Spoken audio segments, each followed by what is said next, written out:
Hey guys, Marcus with Nardis Gun Club here with today's bullet point. Today this is more of a PSA. We're going to talk about something a little different than shooting. We're going to talk about complacency, specifically where it applies to firearms. Now at this stage, we've got our guns, we're shooting our guns, we're cleaning them, we're getting better with our skills. Probably heard the term that complacency kills. Well, it may not, but it sure can hurt a lot.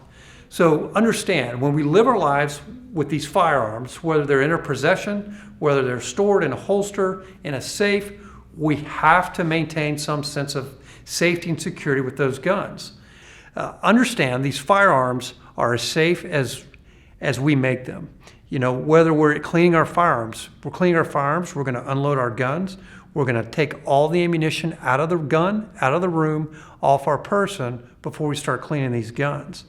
When we're on the range, when we're shooting these firearms, we're going to follow our range safety protocols.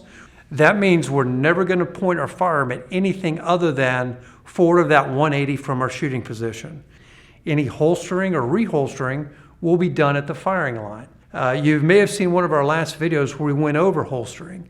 One thing I mentioned about that is holster reluctantly. This is paramount. When that gun's going back in the holster, nothing else in front of us is going on. We're bringing our support head in to clear our garments. We're looking down at our holster as we're reholstering to ensure that our holster is clear of any foreign object, and then we reholster that firearm safely.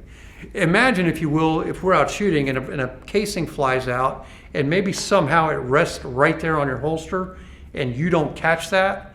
Think about what could happen. You could be putting that gun in that holster, that casing falls into that trigger guard, and you just discharge your fire in and through your holster. When we transport these firearms back and forth, whether it's from the range to our range bag, we're always going to bring the bag to the gun, not the gun to the bag or the case. Out of sight is not out of mind with these guns. When we store these guns, we need to make sure that we store them in a secure manner. We may be trying to prevent a child from getting to them. We may be trying to prevent, basically an unauthorized person from gaining access to these firearms. When they're on our person, maybe we're concealed carrying, maybe we're open carrying, maybe we're carrying in a purse. Make sure that however that firearm is secured, that it's in a proper holster to manage that situation. So understand, as a recap, the 4 laws of gun safety. 1, all guns are always loaded. 2, never point the firearm at something you do not want to destroy. 3, keep your finger off the trigger till you're ready to shoot. And the 4th law of gun safety is always know what is beyond your target. All right, guys, thanks for watching. Again, Marcus with Nardis Gun Club. Please like, follow, and subscribe. Till next time, guys.